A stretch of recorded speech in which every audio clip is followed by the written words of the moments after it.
Hello, this is Jon Miller, the creator of The Rest of Everest. I think I can safely say that this show is, without a doubt, the most in-depth look into the entire experience of what it takes to climb Everest, as well as some other peaks throughout the Himalayas. But all of the events in the series are shown in chronological order, so if you're new to the show, please go all the way back to episode 000 and watch everything in order. That's truly the best way to enjoy it. Thanks.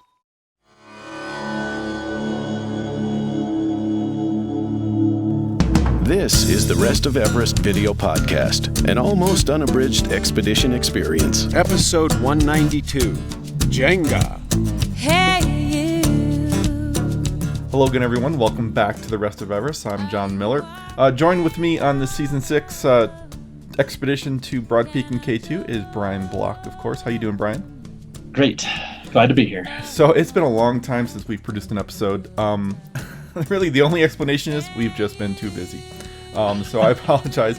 The Rest of Everest is a labor of love. It doesn't really pay the bills. So whenever pain work comes in, we gotta do that first. So anyway, that busy season has come and gone for me.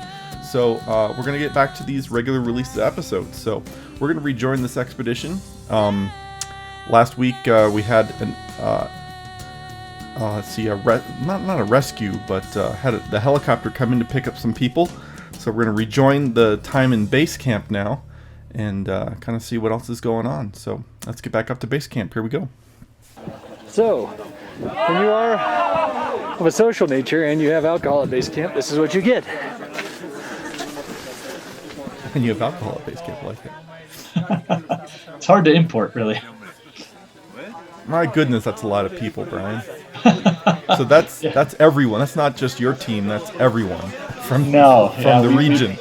We pretty much anybody that was on Broad Peak or Broad Peak K2 trip, we kind of invited down to get to know, and chat and find out what their plans are. And there's limited space for tent platforms, so getting to know each other and being able to potentially share a tent is always a good plan of action. So Fabrizio's always really good about making a social atmosphere at base camp in order to best communicate that kind of stuff. And there's some celebrities here too that it's always hard to tell when they're not in their nicest attire because they're dressed up for expedition use. But Mike Horn's there with his partner, and world adventurer Benny was there with one of his partner, and they were skiing Broad Peak.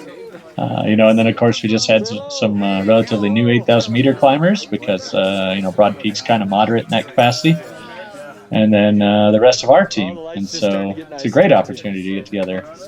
Although it is, if you had budgeted 1 liter of alcohol for the entire month and a half you're there, it can all go in one night. So, right. Machines, total machines. So I hope we all get some good weather and have a lot of fun this summer. So thanks for coming, and hope you enjoy meeting everybody. Thanks. Thank you. More liquor! Short but sweet. Well, by the way, today is Ben's birthday, which is really my birthday to Ben. Tonight. Happy birthday to you. It's happy birthday, dear Benny. Happy birthday to you. Seems like it's always someone's birthday on every expedition I go on. Never mine though. I haven't. Never yours. Well, it almost was for our Achille trip this year in February, but don't do a lot of expeditioning in my birthday month. In one of his videos. I actually made it into one of my own videos. Yay! Somebody pass it, James. He looks weird, doesn't he? He does look weird on camera. Just cut it. Oh, okay. Yeah, I was like, it was. Tell me about it. No. You just missed. What is this? Oh no. Do that again. Do it. Every day, Do it again. Do it to Rob. Okay. 1, 2, Thanks, sir. It's nice and tight, yeah? He's got a big head, big neck. It could be it's good or I don't know, maybe. I watched this while editing it, so I haven't figured it out. He taught me the trick. It's pretty good, but we had a couple of whiplashes after people trying it. So Whiplashes and rope burn. Yeah, pretty much. Try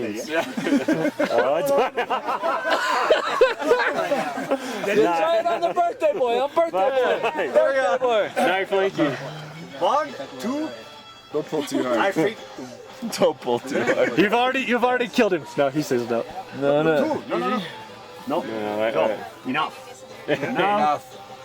Now pull. No, pull. You gotta pull harder. You gotta pull harder. Once again, proving the fact that expeditioning is always serious, life-threatening work. It is. Non-stop. You're lucky. Thanks for being gentle. Yeah, it could have been worse. No. Do you want some? Just carpet burn. Try it again. Yeah, okay. Sunburn. Kobe, what's that other one you were playing at? Take your pen. Take your hands off. You remember playing that one, man? No, I don't remember. No. Yeah, we weren't supposed to talk about that. And it was supposed to stay in the tent. Hide the snake? No. They drop the snake's head off. Rip the snake's head off. Holy shit, that's a little aggressive. Unnecessary. We frightened the cook staff, I think. They're just all standing there. I love it. Yeah, ripping each other. I think they were concerned they were going to have to cook for everyone. Oh, that yeah. Because we did offer like tea and samosas, and and then everybody brings by the cocoa and whatnot, and some whiskey or scotch or some of the other more adventurous alcohol that you'll find at base camp. The things that they make that may or may not make you go blind after they the homebrew. Yeah. So quiet. Tom, you playing? It was amazing how much we played Jenga. There's our Jenga champion. I'm telling you, I'm bringing some Jenga with me next time I'm going up to Everest. Yeah, I think so. And I think for climbing, I'm going to start bringing it as well and writing things on it, like, if it says free 1-day pass breaking trail, or, carry 2 extra fuel canisters or something like that. No, don't budge in front of me. It's my turn, and I pass my turn to you. You go for me. Well, one of the things I wanted to mention is in Fabrizio's speech, he mentioned, hope we have a good summer. And I want to keep reminding people that, everyone's in jackets and hats and everything, but it is summer, actually. Oh, yeah. This is happening in mid-July, I think, at this point. The other day, he just Yep. goes, I'm I just think gonna we're flick somewhere one. around He just, bam, and he just knocks one 15th out. or Like, he didn't even 20th. touch any of them. Yeah. At this point. But yeah, it was, it'd be nice in the sun, but it might only be 45 degrees total when you're in the bathing sun at 3 in the afternoon. We're up there. We're at 15,000 plus feet, so. Tom always says that. And again, some people have asked recently when this occurred. And this was this is happening in July of 2010. Yes. So many things have changed since then, and yet some things are exactly the same. Much like everyone's life, I'm sure. The twitches and the... Now it's really smooth. Yeah, you and Fabrizio. Nice. Oh. Those delicate hands. I think we went to like 31 a couple of times, like 31 Moves. Yeah, well, 31 stacks high. Oh, wow. It was so thin. I mean, I think the highest I've ever gone at home is like 34 on a fixed table with no, drunkards about. So. Yeah, weren't you saying this table is not completely level? Well, it's just a plastic table with, a super heavy duty. The tablecloth is probably as heavy as the table. And it's all on rock that the cooks and staff has just leveled out. So it's just this icy rock that would shift, periodically. Every week or two, they'd tear down the entire tent and then re-level the platform. So it's interesting. We put foam down this year just to kind of keep it a little more insulated and keep it from shifting as fast. Oh, Kobe. The inevitable. No, you need No. This is a good homecoming. Oh, You have to. the best and worst thing of the trip. The Vuvuzela. Oh, that's right. Is it Mike? Yep, Mike, South African. Yeah. Yeah, he was there for the World Cup, and actually we were getting cup updates as we were on the trip. And it was interesting how Benny's from Germany and Mike's from South Africa, and everybody was pulling for different teams, and it was all in good fun. And we'd chat about it on the fixed lines or at camp, and yeah, Rob has some unique big mitts. Yeah, and some unique skills. Oh yeah. It's like double jointed. Oh yeah, it pains me to watch. Clap, snap. Oh, can I call you Captain Crab Hands? Oh god. Just even trying to do it, it's not right. Does that help you to get to the summit? Yes, because when one falls off, the other one makes another, and it like turns into a spider, and they all go underground. And they come up. Yeah, that's right. Yeah. Crazy hands. You just forget them. No. Why would I do that? He can't. Why would I do that? Because you did, but you can't say that you did. I want to do that monkey thing. Right, Megan, That's handy for climbing. Yeah, totally. Really got a lot of surface area. Here, I'll get a pliers. We can move it into position. It'll be fine. So when you're climbing, like often you crack. Can you Snap imagine up. I get to a hole? Oh, it's a wide one. Snap. You'll see, like sometimes you hit an edge, and then you're like. That's what you do. You can pull it down to here. Oh, there you go. Many hours later. Yes, it's dark now. I don't anticipate there being any movement on the slopes until well after we're above the danger zones. If we leave at 6 a.m., we'll be good. That's my reasoning behind that. Fair, Chris? Is that fair? Good? Yeah, I agree. I so agree with that guy. I agree with everything he says. He's my guru. Supplies! You're not here to hunt, are you? Supplies! Hello, kitty. So this is just our team pretty much at this point. Taki! Say hello. No. My friend, hello. I've been sitting here for too long. Me too. It's been like since 3 in the afternoon. It's not that late. It's a funny thing, though. Radio's 10 to 2, same. 1:45. You're not going up tomorrow, are you? I'm doing what you're doing, my friend. You and I are on the same mission right Let's now. watch Heroes. Let's go to 2. Okay. Apparently we weren't quite on the same page. Let's watch movies? No, let's go to 2. Who wants to watch a movie in my tent? Probably. It's only an hour and a half. Just to get okay, there. show Yeah. It's a good idea. That's a good idea to go up there. You can get to the Gilkey Memorial. Going to K2 base camp itself is just kind of meh. But if you go straight to the end and go up to the Gilkey Memorial, it's shorter and it's actually something to see. So stay on the left-hand side or whatever, then cross over. yeah. Stay on the left-hand side or whatever. Okay, nice. Well, you stay basically on this glacier the whole way up, kind of on the same moraine thing that we're on. Then as you get there, you'll see the glacier do a complete right-hand turn, like literally a 90-degree like that. And then the Gilkey Memorial's on Angel Peak. It's not actually on K2. It's just so you walk across the glacier. You should be able to find a trail from trekkers. Unless it's still lighting here. It's not that light, but. And you'll see some trail up the side of the kind of as it comes down to the corner of the glacier, right? The memorial is literally about as tall as I am, and it's set up on a hill, and it's got a phenomenal number of plaques on it. So once you're all the way at Angel Peak, you'll be able to look up and see it. It's in the brown dirt. And you can see all kinds of crazy stuff up there. If you care to look for it. Might even see K2, if you're lucky. Let's not get ahead of ourselves. I've heard it's disappeared though. I haven't seen it since. It's not actually there. Didn't you hear? It melted. Really? They moved it down Chinese behind confiscated Gasher it. Room 4. Behind Oh, I got a Dasher. joke. I should have told my Oh, joke. tell the joke. Here, we'll get that one on video.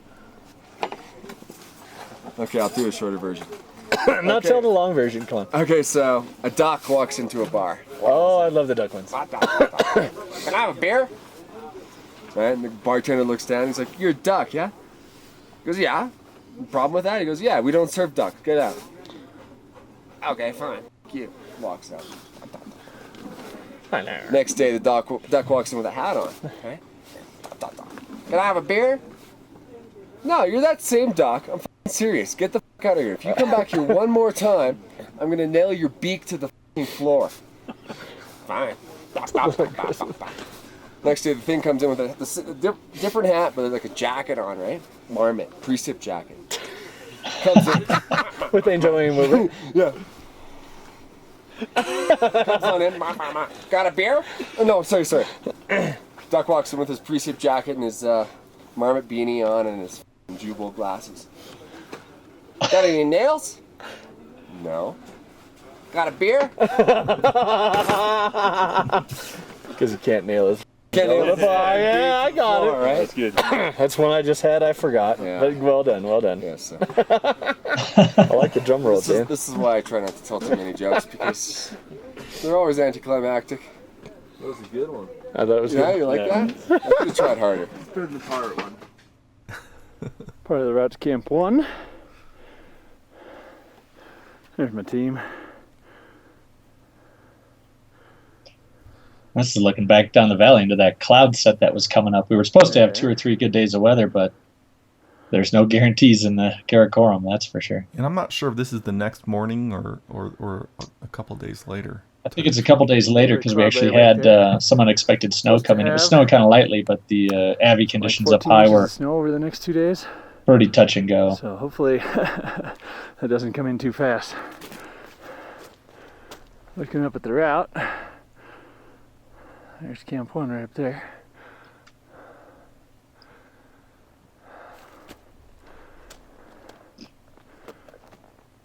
And there she is. Big, beautiful K2. Neither melted nor moved behind G4. Nope. Still right where it was. Audacious as ever. Stunning.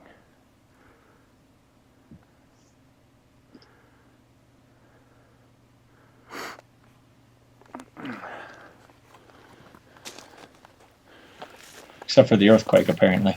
So, yeah, check it out. Shaved and all. I wasn't able to get through on the sat phone this morning, so that was a bit disconcerting. I just wanted to tell Vanessa what our plan was. But you know, been sitting in base camp for days, and even though this weather's coming in, even if I get a night in at Camp 2, that'd be great. I'm trying to meet Rob and Mike and those guys up there. What else can I tell you? It's been good at base camp, resting up, feeling pretty strong. I haven't been hydrating as much as I normally would just because I just end up peeing everything out. But up above, they should be leaving here pretty soon to go to Camp 2. We throw up all the altitude porters where Megan and Fabrizio slept last night. And he's going to fix Camp 3. Rest of my group with Ben and Chris, and I guess Tom's coming over today. Should be here in a minute.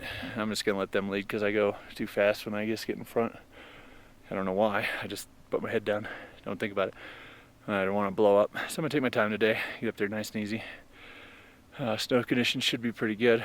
Looks like this weather might be moving in quicker than we thought, though. It's really clouding in behind us. So hopefully not too much snow tonight so we can get down easy tomorrow. Yeah, things have been going well. You know, it's been boring sitting at camp, but we're still days ahead of schedule apparently. So can't complain about that. Yeah, what else to say? I guess some Avies came down yesterday. Katrina put her foot in some water, so had to dry that out. That's not fun. But yeah, we're just hanging out, having fun, you know, watching movies and doing all kinds of stuff I'd never normally do on a mountain trip, but came more prepared for sloth this time, which has been to my advantage, I guess. Time's going slow when you think about getting home to family, but it's going fast in the scope of, you know, how many days we sit and how fast a day will go by doing nothing. Anyway, my group should be here in a minute. I'll try and get some of them on film as well. Haven't been doing a lot of self footage, so I thought I better do this, you know. Probably start doing some tales from the tent, talk about the day, set up the tripod in there just so it's easy and light. But those guys should be here in a minute. Yay! What is the typical duration of a Broad Peak climb?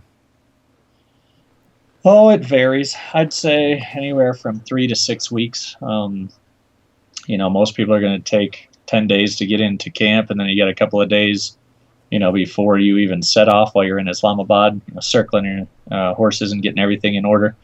And, and then there's usually a day or two in Skardu, depending on rain and those kinds of travel conditions. So, 3 weeks would be really fast, and, 5 weeks would be more in line, and 6 weeks is not out of the question. So yeah, 6 weeks is. I know people have spent 7, 8 weeks there too, depending on weather and what timeline and what window and who's put in fixed lines and all these kinds of things. So people who are usually there earliest, unless it's a real strong single team, of 2 or 3 or 4, are usually there the longest because they're there doing the most work up front.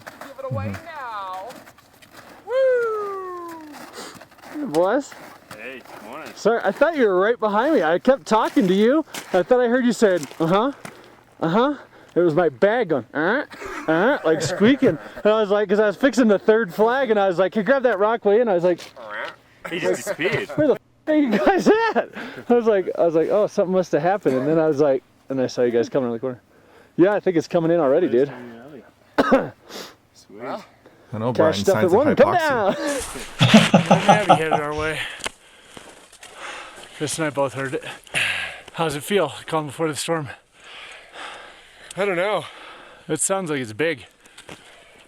Yeah, big Avi broke loose just above us, right where the cache was for our hard gear. Crampons, helmets, all that stuff. Let's give it another 60 seconds.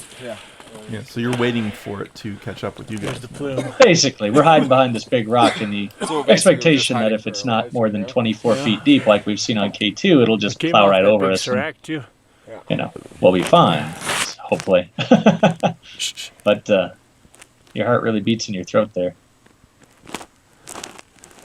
Was this the closest Still rumbling. you had gotten to an avalanche K2 looks on this pretty. trip? Oh, on this trip, yeah. Yeah, on this trip. Yeah. There it goes. It's on the other side. There's been a lot of them over the years, and on K2 in 2007 was probably the most.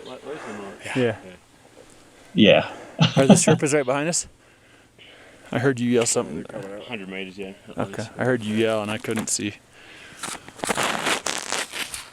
So, weather coming in, slides coming off for no real reason yet. Perfect. The sun's just hitting that upper slope, I guess.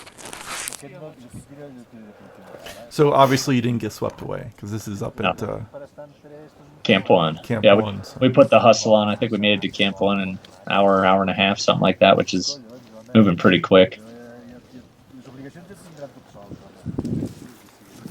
Didn't want to get caught up in that crossed over zone because we were kind of on the split, and you can see when you look down there that everything kind of diverted to the right, looking down, and when you were looking up, it diverted left. So it was just on the other side of the ridge where we were. But it was big, and we found blocks that were big enough to crush us all on the other side. So it definitely gives you a moment of pause of, okay, this was supposed to be a good day after we'd kind of let stuff settle a bit, and everybody else started to climb through this section. So, yeah. Fritzio's just catching up with a couple of the other teams that are there and, finding out what the program is and what their forecasts look like, because we all get different forecasts, it seems like. So it's good to just trade notes. But they'd been up to Camp 2, and Fritzio was going to fix a little bit higher up on Camp 3.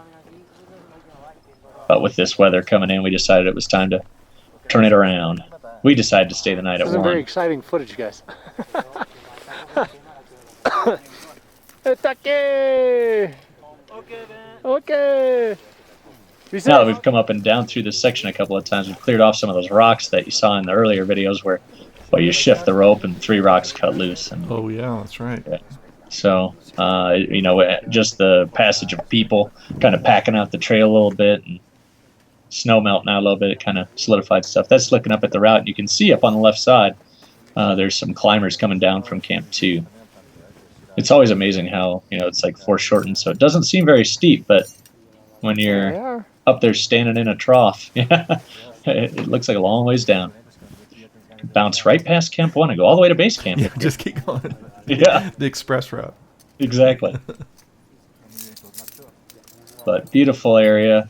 And is it as steep as the climb up to Camp 1?